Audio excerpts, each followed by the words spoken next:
morning, everyone. Happy Friday, TGIF.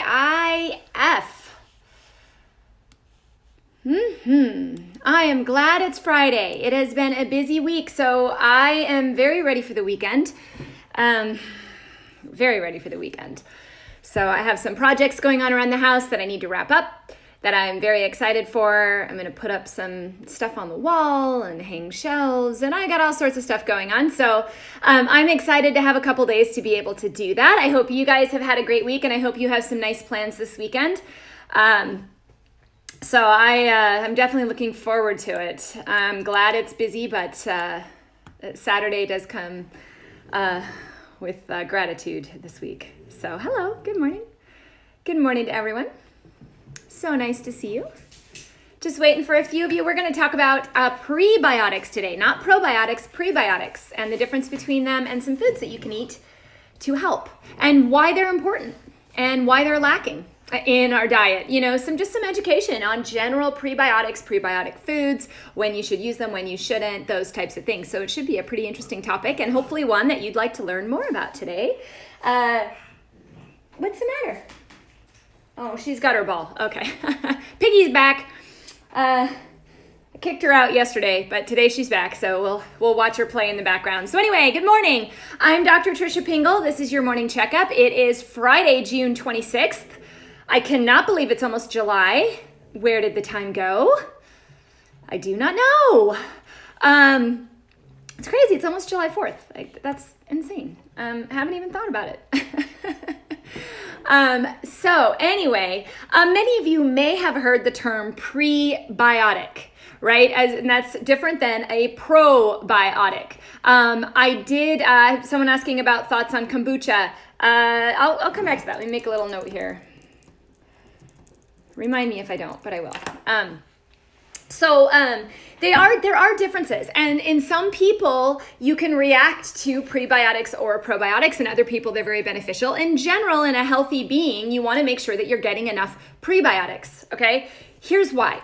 Prebiotics feed the probiotics, okay? So prebiotics are the food for your normal bacterial flora. Now, for those of you that maybe aren't aware or want a refresher, we have bacteria that live in our gut that produce nutrition for us. That's how we get our vitamin K, for example. The bacteria produce it. They also help with our inflammatory reactions. So things like when you get sick, if you have a cytokine reaction or a histamine reaction, you know, you have inflammation that goes up, our gut flora is highly involved in that, okay? Highly involved. They're also highly involved in our mood, right? They help produce serotonin.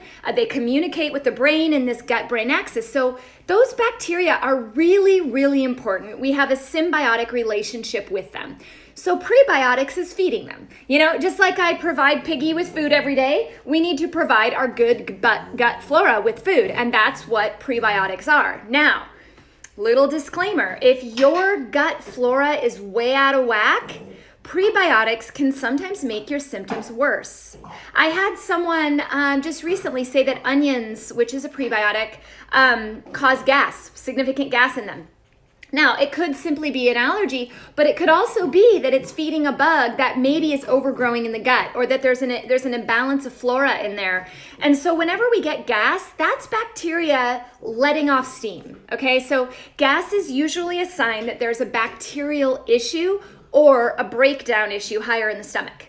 Okay, so you look at digestion, and then you look at how that's fermenting in the gut, right? If you want to ferment something, that's the production of gas. So that's what the bacteria do for us, okay? So if you're getting a lot of gas when you drink kombucha or when you eat prebiotic foods, it's a good idea to back away from the prebiotics a little bit, fix the gut flora, and then try to reintroduce them, okay? So that's an overall disclaimer. So I'm gonna talk to you about the benefits of prebiotics, but please know that not everybody can tolerate it right away. A healthy gut can absolutely tolerate it. So if you can't tolerate them, take a look at your gut, okay? And work backwards. This is why when I treat bacterial flora issues such as SIBO or just overgrowths of whatever bug may be there, I normally start with just the bacteria. and I work towards adding prebiotics over time because it can backfire on you if you do it backwards, okay? So that's just a little background on that, but let's talk about what they are, okay, and what prebiotics are. So remember that a general recommendation for us as humans is about 25 grams a day of fiber. The problem is the standard American diet sources of fiber are primarily grain, grain, flour, potatoes, instead of fruits, vegetables, and legumes. And if we want to feed the right flora in our gut, we need to use foods that will feed the right flora. And that comes down to vegetables. That comes down to plants. Okay, so those are the ones I want to talk about, the things that you can incorporate into your diet to improve your gut flora. There are a ton of studies. It's really fascinating on what you eat and the flora that takes over in your gut. So somebody who eats a primarily red meat diet, like a carnivore diet, will have a completely different bacterial flora than somebody who eats a plant-based diet. Interesting, right? And somebody in the middle will have a completely different flora. Now, what I find so freaking amazing about that is that let's say that you're a carnivore and you have an imbalanced flora. If you just added in more plants, you can shift that flora back to normal and vice versa, right? So you can actually correct bacterial issues by changing the foods you eat. I think that's fascinating. Do you guys find that fascinating? I do. I think it's awesome. So anyway, we need to have the right kind of fiber in our diet. We need to have roughage, per se, which is vegetables, okay? And those are what we're going to talk about more today.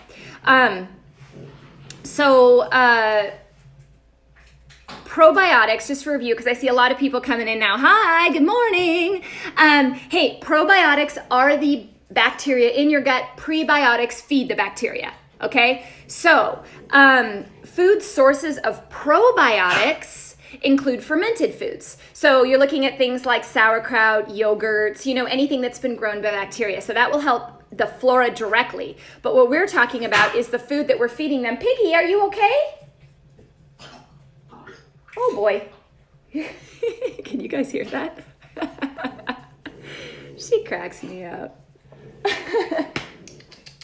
Anyway, so prebiotics are essentially a type of fiber, and they serve as food for these living microorganisms. So they help keep your gut microbiota alive and flourishing, and there are actually 8 categories of prebiotic dietary fiber, okay? And there are many sources of prebiotic and probiotic foods, okay? Can you do supplements? Of course, but we're talking about foods today, okay? When they're broken down, when these prebiotics are broken down, eaten by the probiotics, they create byproducts. Those byproducts are called short-chain fatty acids, okay? It is those short-chain fatty acids that are what benefit your immune system. They're what benefit your gut lining, maintain your gut lining, and improve your immune response. So when I talked about a little while ago, we hear words like cytokine storm, histamine flares, these types of things. These are all reactions of the immune system that are handled by the bacteria in the gut and the short-chain fatty acids, okay? That's why they're so important. Now, prebiotics are not digested in the small intestine. Piggy, are you okay? We don't know. My goodness, girl. All right. Prebiotics are not digested in the small intestine. Okay, they continue all the way through the small intestine, through the colon. And that is where they are broken down and fermented by the bacteria that live in the gut. This is why the bacteria that you have in your gut are so important for the breakdown of prebiotics, and why I don't always recommend them, and why I recommend them in other people. If you have trouble getting a lot of probiotics or prebiotics in diet, you can definitely take a dietary supplement. But I would say that when it comes to prebiotics, I really prefer it in food. Are you all right? Oh, goodness. Poor Piggy. She's having a digestive problem. All right. 5 health benefits of prebiotics. Okay, so prebiotics provide direct health benefits, but they also provide indirect health benefits by benefiting the bacteria. So they influence not only your gut, but your brain, your heart, your skin, and your immune system, right? So, number one, prebiotics can support your gut health. As we've talked about, the gut is very important. Inputs and outputs are very, very important for your health, okay? They play a very important role in supporting the gut microbiota, okay? Interestingly, a healthy, diverse gut microbiome not only helps support gut health and prevent gastrointestinal diseases, but also helps to prevent and manage inflammation in the body. And inflammation in chronic states is not good for you. Acute states, okay. Chronic states, no, we don't want that. We don't want to be chronically inflamed. And our society is chronically inflamed, right? I mean, look at our rates of cardiovascular disease, diabetes, cancer, infectious disease. These are inflammatory situations. We are inflamed. We need to reduce inflammation. And prebiotics can really, really help do that by benefiting the gut flora. This anti-inflammatory effect that's supported by a healthy gut provides all these other benefits: immune system, central nervous system, cardiovascular system, skin health. Sorry, I think Piggy is. Are you okay? She's got the hiccups. Okay, I may have to get someone come get her. So now there's a lot of different research on irritable bowel syndrome and prebiotics. So as I said earlier, there's a lot of situations where I don't give prebiotics or I don't recommend them in high doses. And a lot of the time that's in someone with IBS when their gut is really inflamed and their flora is out of balance. Now, once that's restored, prebiotics show great benefit in preventing recurrence and helping heal the gut, particularly in Crohn's disease and irritable bowel syndrome, okay? As well as irritable bowel diseases, celiac, Crohn's, ulcerative colitis, okay? There's a difference between irritable bowel syndrome and irritable bowel disease, okay? But prebiotics can be very beneficial, assuming that the rest of the gut is, properly balanced.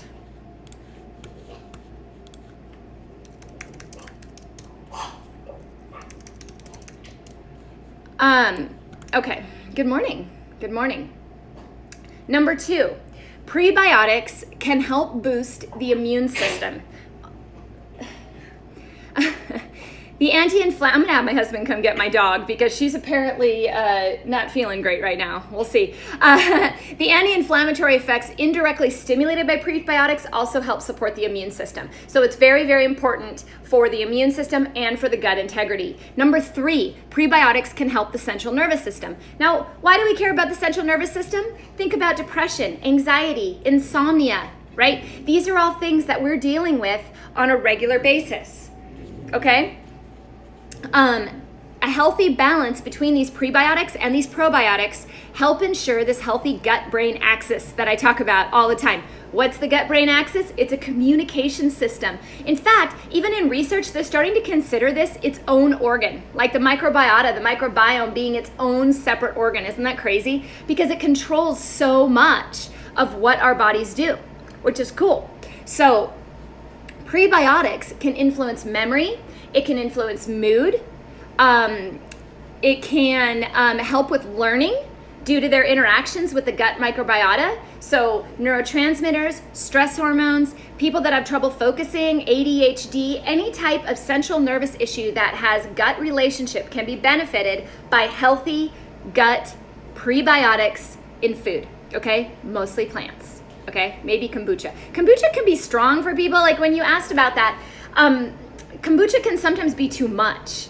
You might have to go really, really slow on that, but it is a good sign if you're able to tolerate it. At least that means that some of the bacteria are working favorably with it.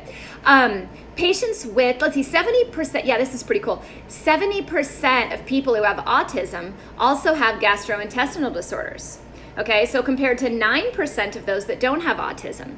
So there's a lot of links between using prebiotics, probiotics, proper gut health, and diet on benefiting autism, right? And any of you out there who have autistic children know how much diets can really make a difference. And you've probably had to work very hard at getting your child to incorporate this. But there's a definite benefit, and it's been shown in research. Gastrointestinal disorders that they may experience are chronic constipation, diarrhea, reflux, abdominal bloating, stomach aches, those types of things. Patients with autism have also been found to have higher levels of Clostridium, which is a bad bacteria in high amounts, okay? It's fine in lower amounts, not so good in high amounts. And lower levels, they've also been shown to have lower levels of bifidobacterium, okay? So why do we care about that, right? If the child has low levels of bifidobacterium, how do we raise that? Well, first, we could just give bifidobacteria and a probiotic, which I do highly recommend. But also, we can give them foods that actually feed bifidobacteria, right? And help them naturally increase that colony.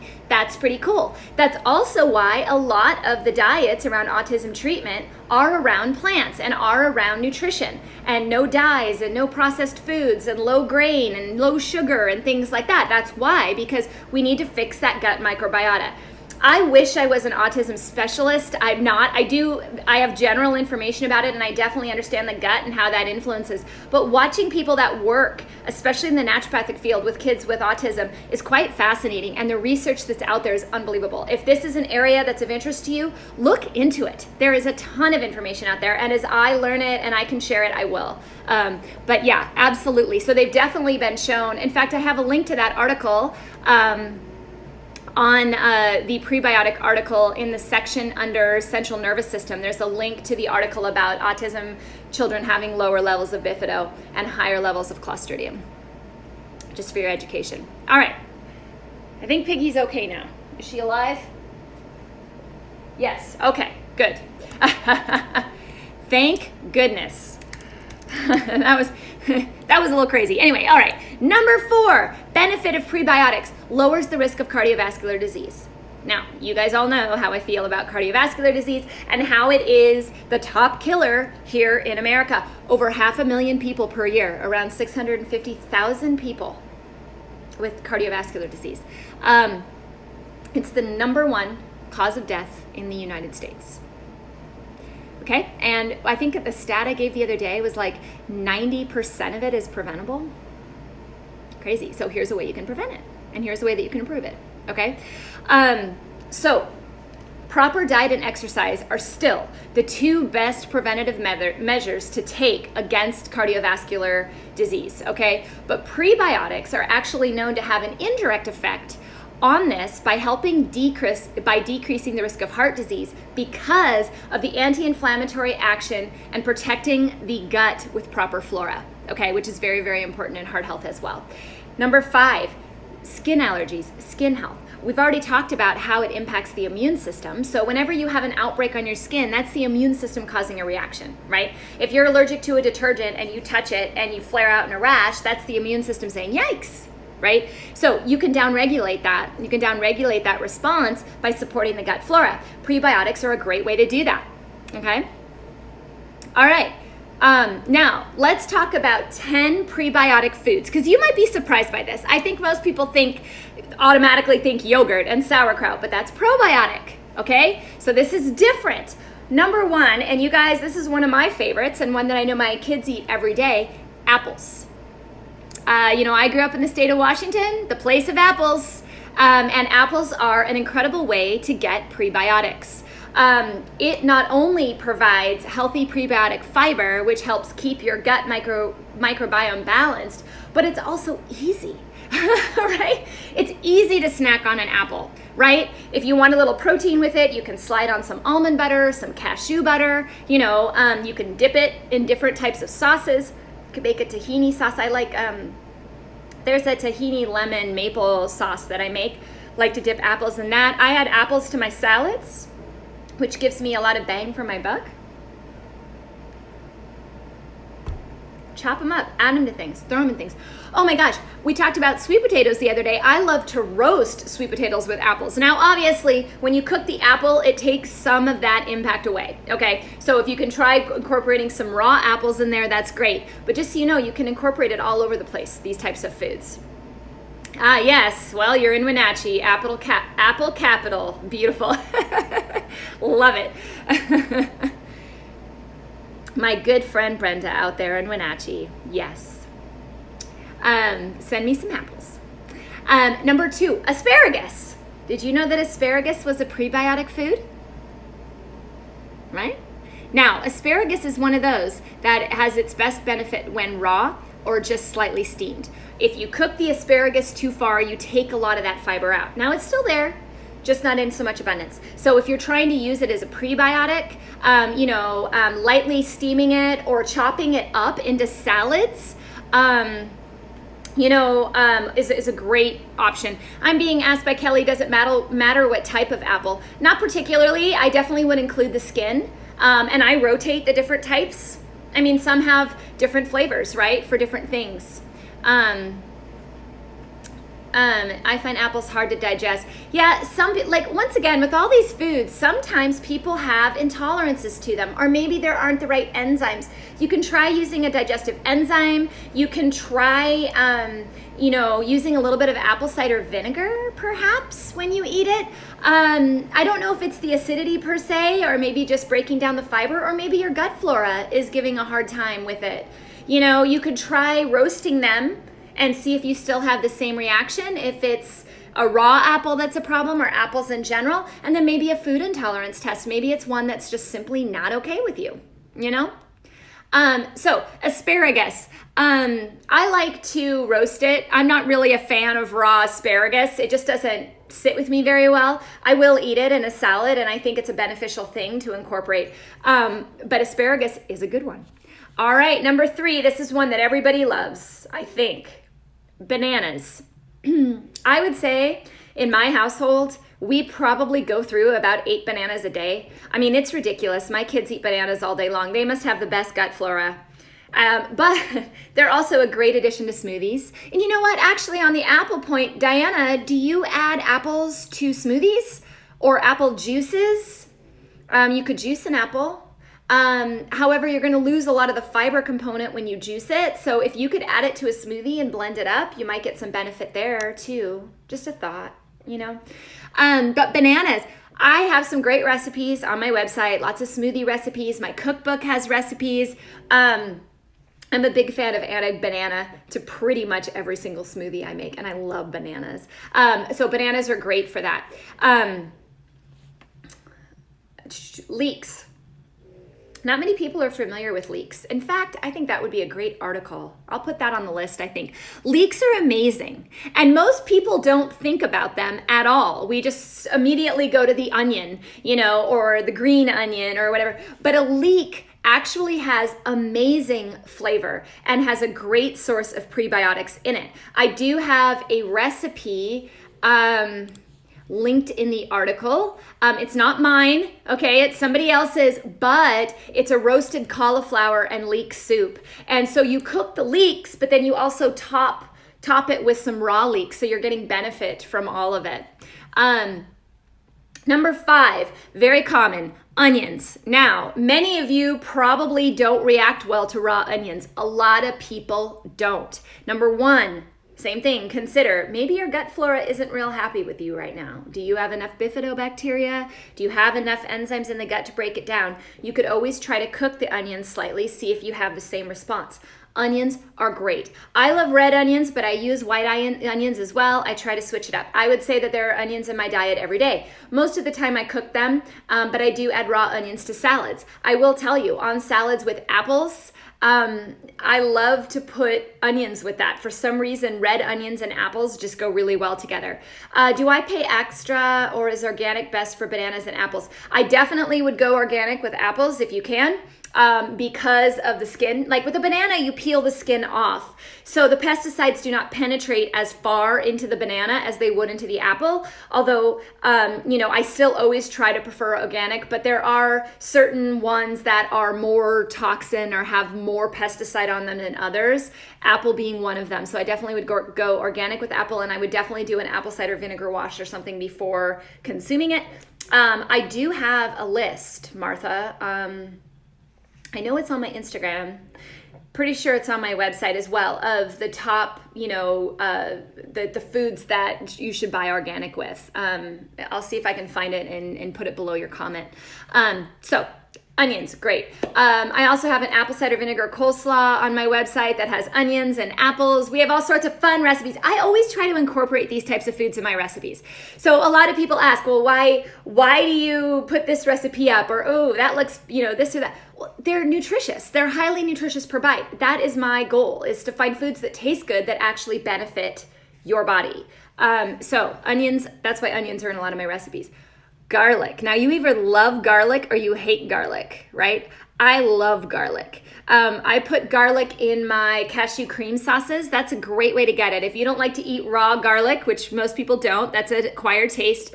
You can roast it slightly, but what I do is I put it in a blender after I soak cashews, and I do a little nutritional yeast, sometimes some lemon juice, and I blend it up. I put it in salad dressings. So if you make salad dressings in a blender, even a simple balsamic vinegar, olive oil, and a clove of garlic, blend it up. Maybe some salt and pepper. It doesn't have to be fancy. Add garlic to it, blend it up. It always makes things better. Garlic has multiple benefits, not just as a prebiotic, but also anti-inflammatory, heart protective. Garlic is amazing. In fact, that one needs to go on the list too.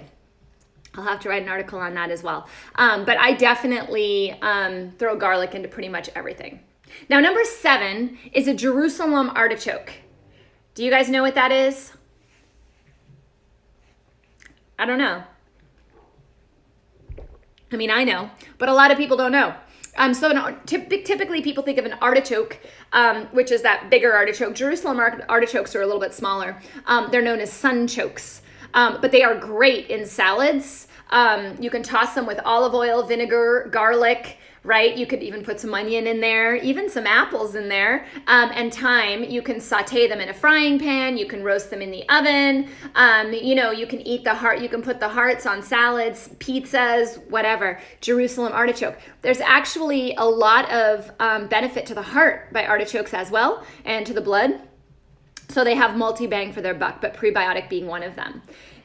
Chicory root. Oh, so when you cook these recommended foods, does it still work fully? Raw is definitely better in many of these, but it kind of depends on how much you cook it. I mean, you're trying to keep that roughage, right? So if you lightly steam asparagus, you're still going to get quite a lot of benefit. And also, if you're trying to eat a raw onion and it is just not working for you, but you can cook it slightly and you can eat it, you're going to get more benefit than not eating it at all, right? Does that make sense? So now chicory root is probably hands down one of the best sources of prebiotic fiber, and that is known as inulin. You guys heard of inulin? Not insulin, inulin. It's used as a caffeine-free coffee alternative. A lot of people brew chicory root in the morning instead of coffee. Not me. I'm sticking with the coffee for now. But it has a very woody flavor. Okay, so it kind of has that flavor of coffee. So a lot of people sip on that. You can do teas and stuff as well. So now I will warn, chicory root is a ragweed. A lot of you out there are allergic to ragweed. So don't take it if you're allergic to it. Ragweed is one of the top plant allergies. And they also do not recommend consuming large amount of chicory while pregnant. Okay?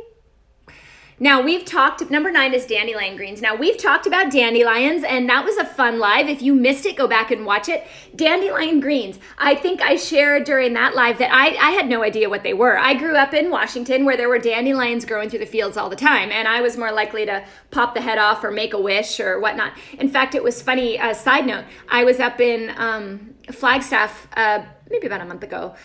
We took a weekend just to kind of get out of town, and we went for a hike, and my kids had never seen a dandelion. right? Because in Arizona, in Phoenix, we don't really have dandelions in the city here. I mean, it's so dry. But when we went up north to Flagstaff, when we were hiking, there were all these dandelions, and they had a blast, making wishes and finding them all. And, I realized as a kid, I was surrounded by dandelions, but didn't realize the benefit of them. But the entire dandelion has benefit. So watch that live to learn more about that. But the greens, I didn't really learn about until I had a rabbit. So I had a rabbit in college because I couldn't really afford to have a dog, and I didn't really have the time to have a dog, and I had a cat. And so my husband and I got a rabbit. And the vet said, well, just feed the rabbit dandelion greens. And I said, I kept thinking of these flowers. I'm like, well, why would I feed the dandelion? He said, oh, just go to your grocery store. And gosh, there they were right in front of me at the grocery store. They are at your grocery store every single day. Good morning, Margie. How are you today? So these dandelion greens are in your grocery store with all the other greens, and they have a fabulous benefit on your gut, on your prebiotics. So definitely add dandelion greens to salads, to roasts, on top of pizzas, whatever you can do. I kind of use it similar to arugula. If you're kind of familiar with arugula and how to use arugula, dandelion greens are a great benefit to your gut.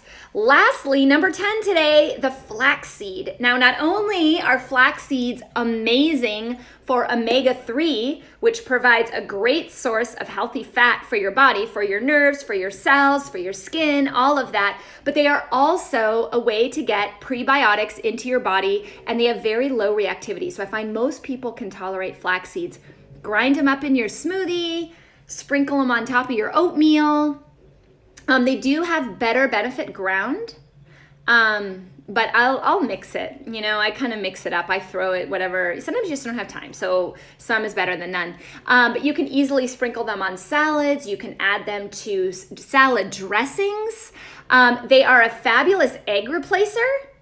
I know. So instead of using eggs in recipes, you can make flax eggs. You can also make chia eggs. You don't know what that is? Google it or whatever. Look it up. Flax egg. So in a baked goods, you could actually use flaxseed instead of an egg. Great to know, because that would also give you prebiotic and omega-3s. So that's great. I do have an awesome breakfast cookie recipe on my website if you haven't tried it yet. There's actually a couple cookie recipes on there. And I'm not someone with a huge sweet tooth, but the reason I like them is when I have a sweet tooth, they're a great recipe to go to. There's a breakfast cookie that has flax in it. And you can use all of my recipes. You can do flax eggs and get more flax in there as well.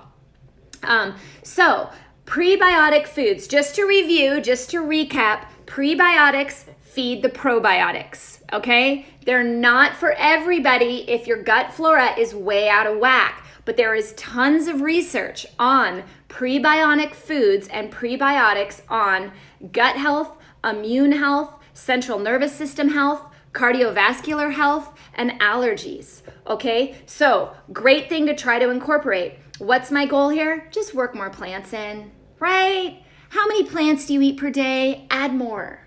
Okay, and see if you can add in some of these prebiotic foods. And for those of you that seem to react to a lot of these, take a good look at your bacterial flora. You may have to start replenishing the flora first and then add in those prebiotic foods. At any rate, once you have a healthy gut, prebiotics will keep you that way. So thank you so much for being here. I hope you guys learned something today.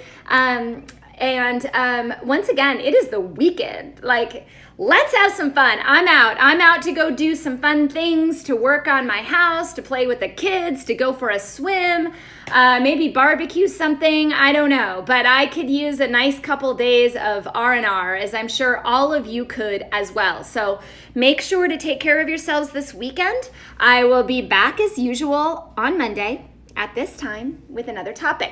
And I am working on another Q&A. That was a lot of fun. So bear with me. Maybe 2 weeks? I don't know. Somewhere in there. We'll do another one. So start thinking of questions. I do appreciate all your questions. I appreciate all of you for being here with me every single morning. You guys are awesome.